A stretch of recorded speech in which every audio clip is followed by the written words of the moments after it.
Hi, and welcome to another episode of Hot Takes with me, the Silver Fox. And at very, very long last, we see the start of the Scottish Covid Enquiry. It begins today. And over the course of the next few weeks and months, we will undoubtedly learn the truth. Who said what to whom, who was to blame for the mistakes, what the mistakes were, and who ultimately will pay any price for those mistakes. And if you believe that, I've got a camper van to sell you. The truth of the matter is, there's going to be a lot of deniability. There'll be a lot of I cannae recall. There'll be a lot of evidence suppressed or lost. There'll be requests to keep certain things out of the inquiry for the good of the country. The good of the country literally meaning to save Gene Freeman from going to prison. Allegedly. There will be a lot of things said, a lot of things inferred. There'll be a lot of news coverage. And if you think that the truth is going to come out, then I think you're going to be very, very disappointed. Ayma Anwar, the solicitor that's leading it on the side of the angels, is asking that nothing should obstruct the truth and that the truth should come out. And those responsible for mistakes don't need to be punished for them, but they do at least need to acknowledge them. I certainly think that some punishments would be necessary. Anyway, we'll take a look at this. We'll see what's going on. And, of course, we'll be following this on a regular basis and hopefully looking at it from also through the view of our dear friend Leslie Roberts, who finally can't wait to get her evidence in front of them as well. Here goes. So, as the inquiry begins, Ayma Anwar warns both Holyrood and Westminster that nothing can obstruct our search for the truth. He's definitely after that. He doesn't want the usual sort of obfuscation, hiddenness, cryptoid, meaningless drivel that people say rather than giving answers. He wants truth. He wants justice. He wants everyone to know exactly what was happening, the decisions were made and why they were made and who was making them and what evidence they had to justify those decisions. Because often it won't be evidence, it'll just be a feeling. And that's what must be sort of searched out and revealed and shown to be the case. They can't just hide behind, oh, I can't remember and things like that. And there can be no hidden evidence either. You know, the WhatsApps must come out. And if they refuse to give them, then it's got to be treated as contempt. And they must be jailed until they release them and things like that. It's the only way the truth will come out is by the direct threat of jailing these people. Otherwise, it's a pointless, expensive exercise. It will achieve nothing and nobody will be held responsible for anything. Anyway, the lawyer representing the Scottish Covid bereaved group said the long-awaited start of the public inquiry must be prepared for absolute candour and brutal honesty. It must be prepared for it, but I think it won't receive anything like that. I think it's going to be so much cover-up. The lawyer representing the families of many Covid victims in Scotland has warned the investigation looking into the handling of the pandemic that nothing can obstruct our search for the truth. Ayma Anwar was speaking ahead of the start of the Scottish Covid Enquiry, which begins today. It is hoped that the probe being held in Edinburgh will establish the facts as well as identifying any lessons which need to be learned by the Scottish Government. Well, that's not going to happen. They can't learn anything. They're all too stupid or deliberately ignorant. You can present them with facts and they choose to ignore them. And that's always been half the problem. Several of Mr Anwar's clients are expected to give a press conference before the inquiry, being chaired by Lord Brailsford. It officially gets underway today, after months. This is several months after the UK probe began in the summer.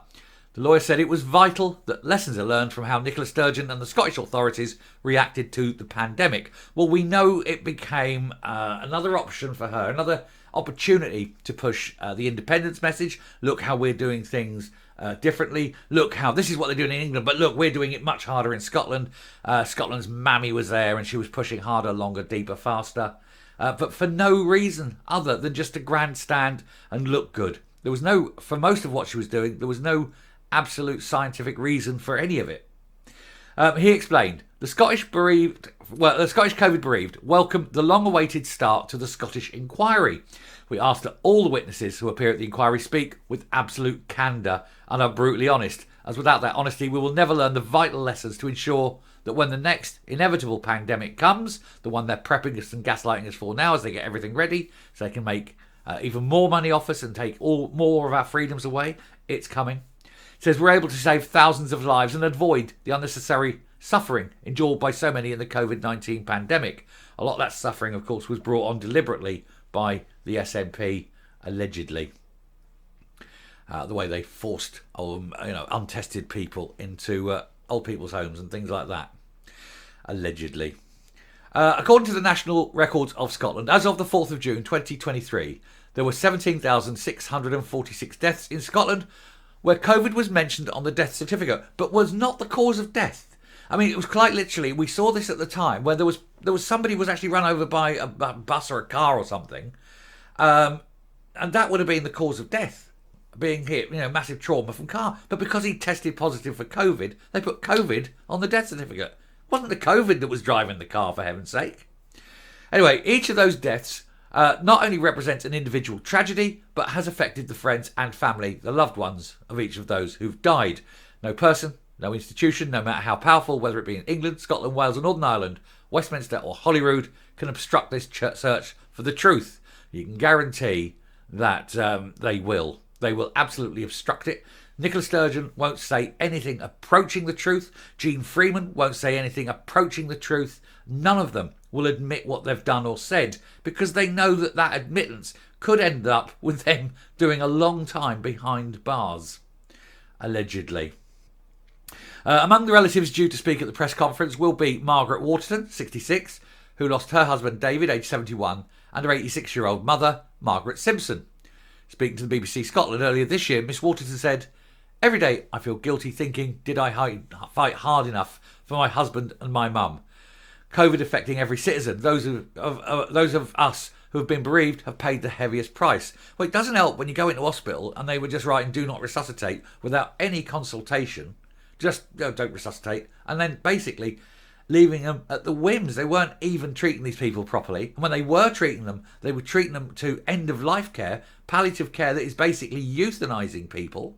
And that's what they were doing to treat COVID. So it's not surprising how many actually died. Anyway, she'll be joined by Alan Inglis, whose son Callum Inglis died at HMP Adwell, aged 34. In June, the 63-year-old, who's from Linlithgow, was damning of former First Minister Nicola Sturgeon's handling of the crisis. He told reporters he, Callum, tested positive for COVID on October the 14th, 2021, and within a very short period of that time, he became overtly breathless, and 4 days before he died, he began coughing up blood. My son didn't need pandemic guidelines. He didn't need scientific advice. He needed someone to come to his aid to prevent his preventable death. Mr. Inglis concluded, "Callum died on Nicola's watch, and Callum's mum, sister and I are just seeking the truth. We're fed up of excuses, skirting around questions. We're just looking for accountability, and most of all, that this doesn't ever happen again, because I wouldn't like any other family to go through what we've gone through." Well, you aren't going to get anything approaching the truth from Nicola Sturgeon, Jean Freeman, or any of them, I'm afraid. We're going to follow the story, obviously. It's going to be long, it's going to be deep, there's going to be revelations, but they won't be as stunning as perhaps people would like to think, and ultimately no one will be held accountable. And that, of course, is the biggest crime of them all. I'll stop there, I'll come up, and then we'll round this particular video off. But we've got to look to the future, and this will be a very much followed story coming up. One of the most important things that we need to get the inquiry to acknowledge, I mean, there are many, many important things, but one in particular that I would be looking for is that the inquiry accepts that those little papery masks, little sort of ones with a little bit of rubber band and just little, like, almost tissue paper blue masks, are not legal PPE. The inquiry accepts that. Then that means that Jean Freeman and subsequently Humza Yousaf could well be liable, because they will have known in advance that they were not PPE, and yet these were what they were issuing to people under the false pretense that it was PPE, and therefore breaking very, very serious health and safety laws.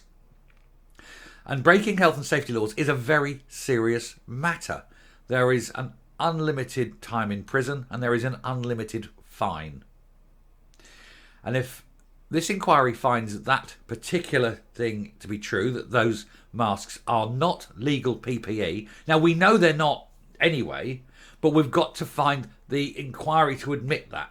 And that puts it into a legal framework. And at that point, prosecutions can happen. So that's something that we need to see. But it's also going to be something that the establishment, in the form of the SNP government and the civil service, will try everything they can do to avoid that being found. They'll demand that the evidence is reduced, redacted, or whatever. They will fight that hand over fist to make sure that doesn't go through. There's a lot of other things we need to see. We need to see all the WhatsApp messages. And if they don't come to light, then you know that it's not just shady, it's criminal. If they're not willing to show them, you know that there's criminality involved. And that's where we are. But we will follow the story. It's going to run and run. We'll get regular updates, and we will for sure follow this all the way through to what I think will be the inevitable conclusion that nobody will be held responsible for any of the mistakes, and that nobody will be going to prison. I just foresee it. There'll be cover-up, there'll be hiding, there'll be lost evidence, there'll be unachievable answers. You just won't be able to get the answers to some of these questions. Anyway, thank you very much for watching this. Do please hit the like button. Let's get this out there. Let's get people to follow this inquiry. And let's make sure that everybody knows who did what as much as we're ever going to find out. Till then, thank you very much. Goodbye.